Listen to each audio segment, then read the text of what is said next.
asumsi dari masyarakat itu kalau kita masuk dalam parpol itu ya, itu kan mesti diasumsikan kita akan nyalon, entah itu legislatif atau eksekutif itu kan. Padahal di dalam partai itu harus ada 3 unsur, ada ideolog, ada manajerial, ada politisi. Nah,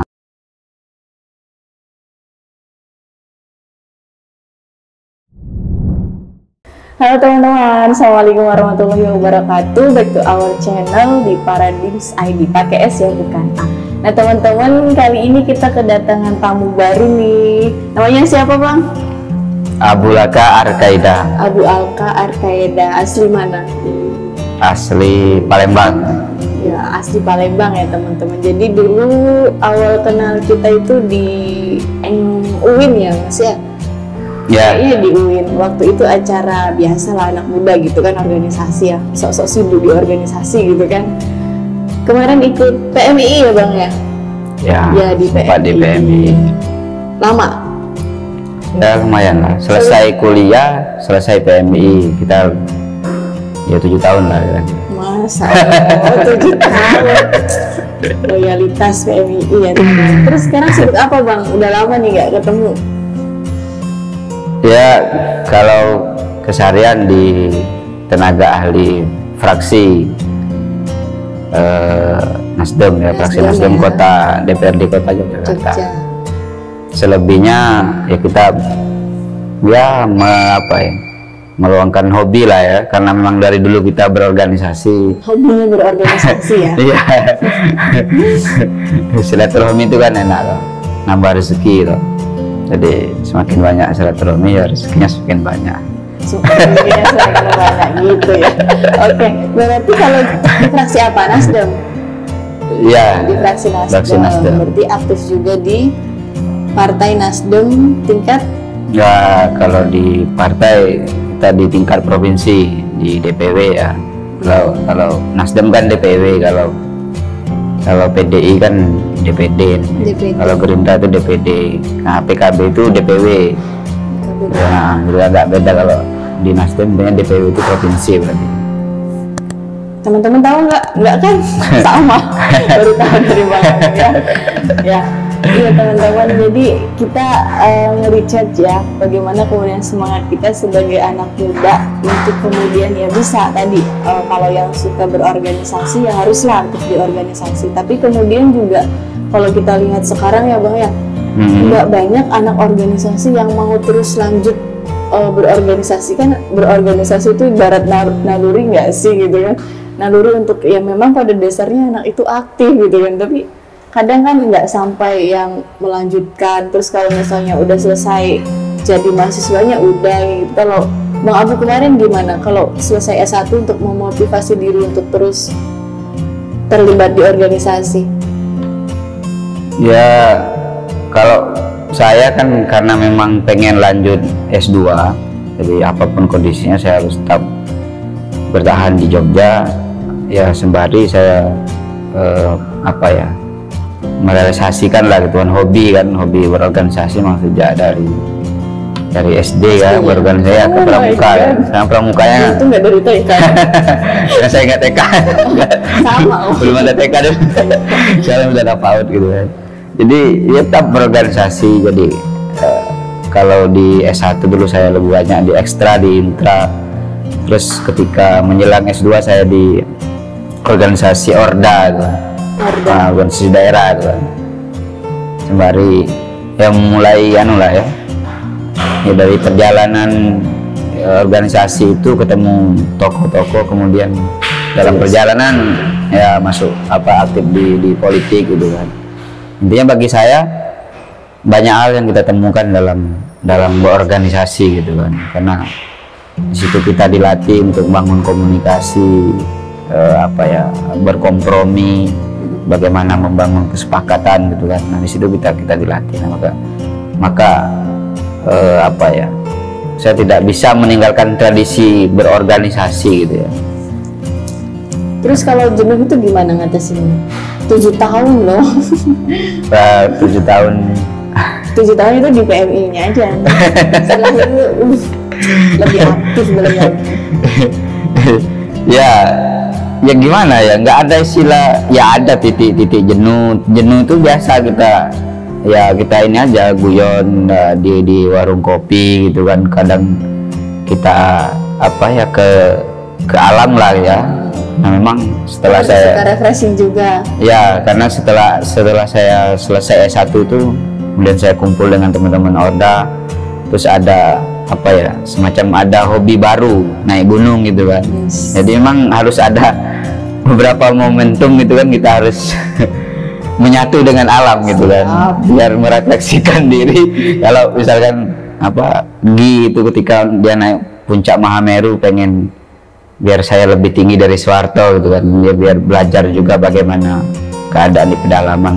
Ya saya juga harus memaknai ketika saya menyatu dengan alam itu, ya sudah saya melepas hiruk pikuk ya soal kehidupan apa ya, organisasi, politik, popularitas apalah gitu kan, manuver dalam kehidupan tuh. Kalau kita sudah ke alam itu kan ya rasanya itu ya sudah kita menyatu dengan alam kita, karena memang nggak kontak apa HP kita matikan, kita ya menyatulah dengan alam gitu.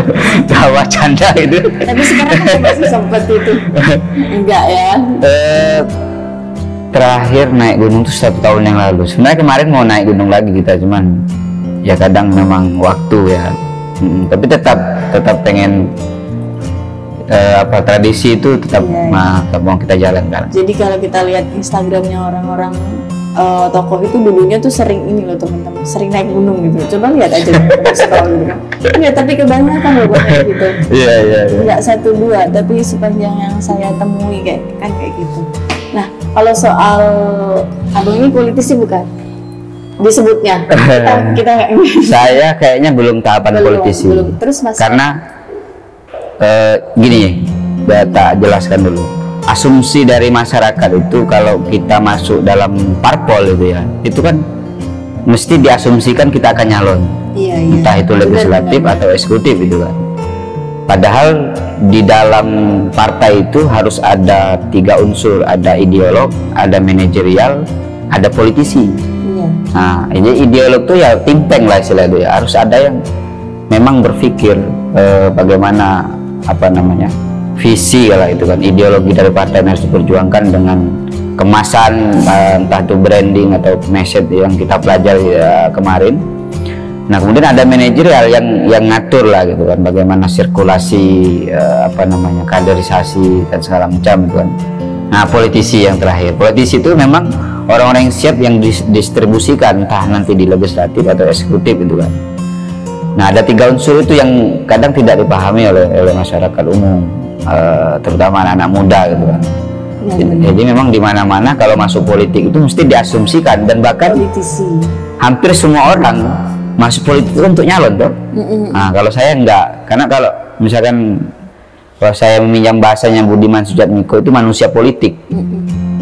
Jadi manusia politik itu ketika kita aktif di partai politik tidak harusnya nyalek atau calon kepala daerah gitu kan. Karena manusia politik itu dia punya gagasan besar yang bisa mempengaruhi orang gitu kan. Dia punya skill, baik itu skill menulis atau skill berbicara, dia punya empati, dia punya kekuasaan. Nah kalau beberapa, dan dia aktif di organisasi itu tadi. Nah beberapa unsur ini kalau dimiliki itu manusia politik, dan saya lebih memilih itu. Manusia politik. Iya manusia politik, artinya saya tetap aktif di partai politik, tapi saya tidak terlalu apa kalau bahasa Jawanya ngebet. Bahasa Indonesianya apa ngebet? Apa? Kameraman. Apa ya? Ngoyo. Iya ngoyo kalau bahasa Jawanya gitu kan. Ambisius, bahasa Indonesia itu. Karena saya tidak ambisius sana, karena bagi saya harus melek politik, karena memang buta yang paling mengerikan itu adalah buta politik gitu kan. Itu kacau kalau orang nggak paham politik gitu kan.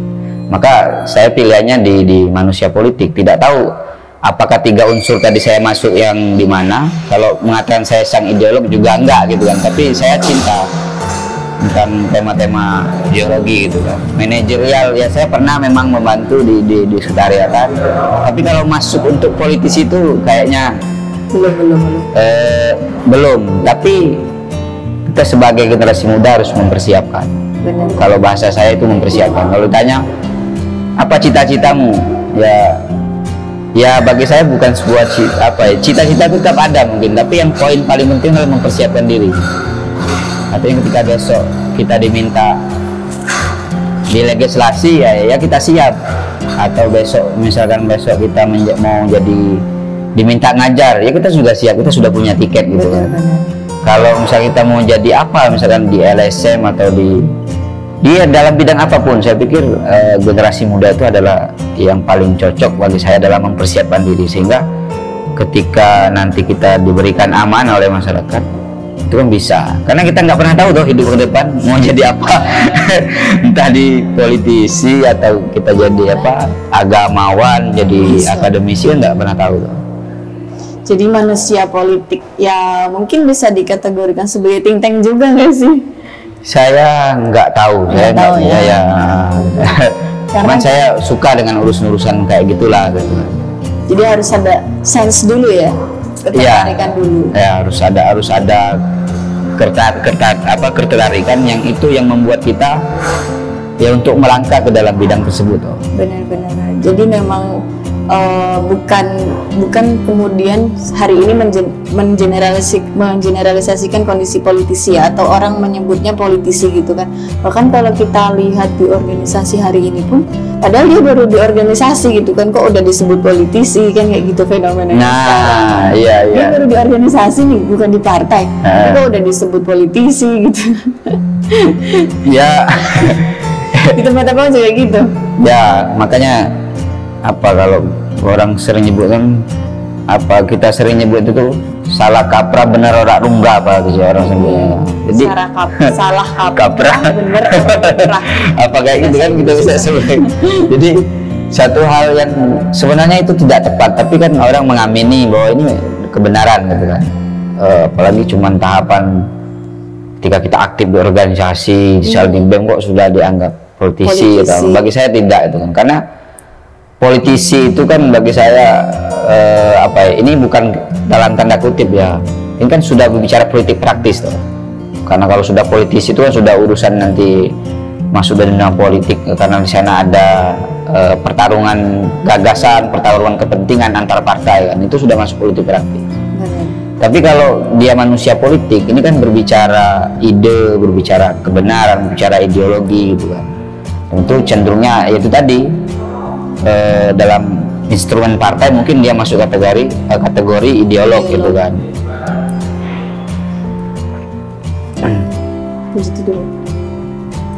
Berarti kalau misalnya apa bedanya ideolog sama ini bang? Sama orang yang kemudian nyalon di caleg hari ini, misalnya nyalon di caleg atau dia sebagai anggota legislatif, itu apakah disebut ideolog atau bukan? Ideolog gini ya, kalau misalkan tadi kan ada 3 instrumen itu ya. Kalau dia sebagai ideolog bukan berarti dia nggak boleh nyalon loh. Benar-benar. Kayak misalnya kami contohkan yang jadi figur kami di Nasdem itu ada yang namanya Bang Willy Aditya, kan memang dia seorang aktivis dan memang dia concern di isu ideologi ya, memang dia memperdalam secara keilmuan di bidang ideologi gitu kan. Itu menjadi inspirasi kami bahwa Bang Willy Aditya ini hari ini beliau masuk parlemen, berarti kan bisa dikatakan politisi. Tapi sebelumnya kan dia menjadi think tanknya Surya Paloh tuh. Artinya dia menulis tentang pemikiran Surya Paloh, dan banyak hal kebijakan-kebijakan partai itu lahir dari pemikirannya Bang Willy Aditya gitu kan. Nah, artinya beliau ini juga sebagai ideolog, tapi ketika dia hari ini sudah di parlemen, itu kan bisa dinamakan politisi yang dia seorang ideolog juga gitu. Dan saya pikir seharusnya politisi kayak gitu kan. Makanya kalau orang-orang pintar hanya bisa menghakimi politisi, isinya politisi nanti orang-orang kurang pintar. Iya kan. Isinya nggak ada orang pintar. Kalau misalnya semua orang baik, terutama kalangan akademisi, hanya bisa misalnya menghakimi bahwa politisi itu ya mesti bejat gitu kan. Harusnya tidak demikian. Makanya kalau pemahaman kita diskusi semalam itu Ya yang namanya aktivis, pengusaha, akademisi, seorang organisatoris atau aktivis itu harus berjalan berdampingan. Jadi mereka harus saling koordinasi. Kira-kira apa sih yang mungkin tidak patut dipandang secara umum gitu kan, mestinya kalangan akademisi memberikan masukan, bukan kemudian menghakimi kan. Iya, karena kan ya fenomena entah di masyarakat, entah juga termasuk anak muda hari ini ya, tadi mendistrak, kemudian menjudge, kayak gitu-gitu tuh lumrah dan biasa ya Bang ya. Ya ngerti lah sama anak muda sekarang kok kemudian asiknya kayak gitu loh, kemudian ngikutin tren kayak gitu loh. Jadi untuk membentuk jati dirinya, kalau yang sering saya rasakan itu belum. Jadi dia tadi masih belum ada arahan kan, masih belum kemudian bisa menentukan pilihan. Jadi hal-hal semacam itu juga sebenarnya perlu, tapi kemudian anak muda hari ini kan makanya ya udah ikut mendistrak, ikut menjudge, ikut dengan stigma, ikut arus kan kayak gitu, ikut media kan hari ini kayak gitu, sehingga ya memaknai suatu hal ya secara parsial dan kayak gitu. Ya. Oke ya, ini ada mungkin poin penting ya, itu fakta hari ini memang. Fakta hari ini. Dan ini menjadi catatan lah ya.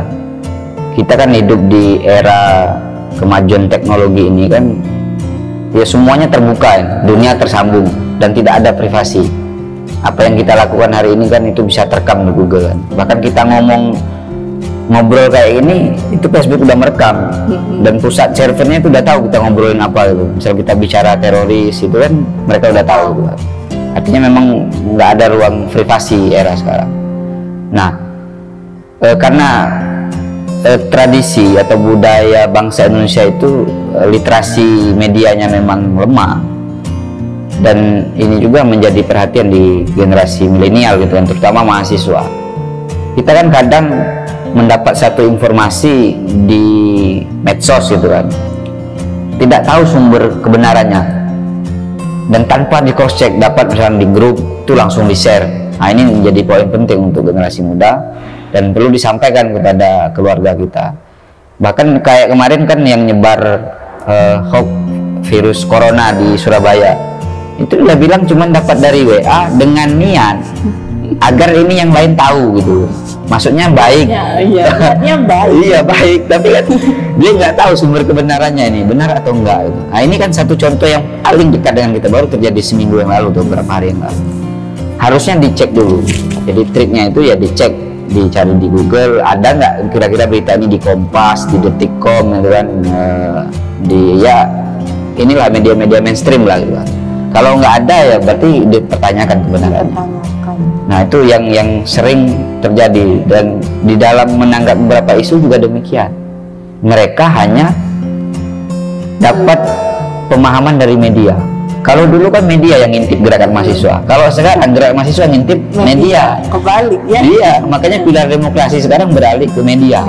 Harusnya kalau dulu kan media ngintip mahasiswa, ini mahasiswa ngapain ya gitu, mau ada gerakan apa. Kalau sekarang mahasiswa bergerak, itu isu yang dilempar oleh media.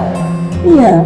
Nah jadi kita ini kadang nggak tahu kebenarannya. Ini siapa yang memainkan isu, aktornya siapa, pendanaannya bagaimana. Ketika kita turun menyampaikan aspirasi ini, kelompok mana yang diuntungkan, itu harus mengerti. Nah yang terjadi, mereka teklap satu malam, besok demo. Langsung demo. Ketika ditanya mana datanya, nggak punya. Nah, kebanyakan kemarin misalnya kita ngundang ketua komisi A gitu kan, Pak Eko itu yang dari PDI juga, dia bilang demikian. Kebanyakan kita itu datang ke arena aksi cuman pengen selfie, diposting biar mengatakan saya ini aktivis loh. Fenomena sekarang kan gitu, pengakuan lewat medsos itu kan soal eksistensi, bukan substansi gitu kan. Nah yang ini yang harus, kalau saya sering menekankan kepada adik-adik, nggak perlu kalian bikin acara yang besar-besar lah, yang penting substansinya apa. Kan yang kadang kita kejar tuh persoalan eksistensi dan popularitas. Kalau acara yang penting posting, nggak tahu nanti ditanya materinya nggak hafal ya. Yang penting posting aja dulu.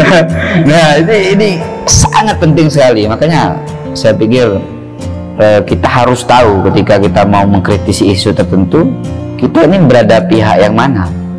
Nah, ini gitu kan dalam puisinya Rendra ini, kita berdiri dari pihak yang mana kira-kira. Jangan-jangan ketika kita turun aksi, kita ternyata menentukan cukong gitu loh. Oke Bang, itu dulu kita. Terima kasih atas waktunya. See you teman-teman.